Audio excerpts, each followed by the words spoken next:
Masakit nanay? Tiis lang na ya. Maano yan eh. Madikit na. Mandikit na. May isang buwan na kaya. Pero hindi naman siya dumugo eh. Hindi. Makunat lang. Kunat, matigas na eh. Kasakit na kayo tapak. Okay. Pagka nakakita ko ng ganyan sa Facebook, sarap na makakulinisan yan.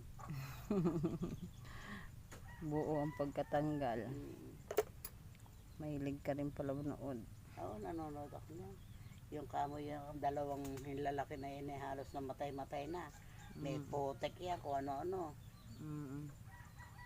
Kaya Mr. Ingron siguro yung papanood mo.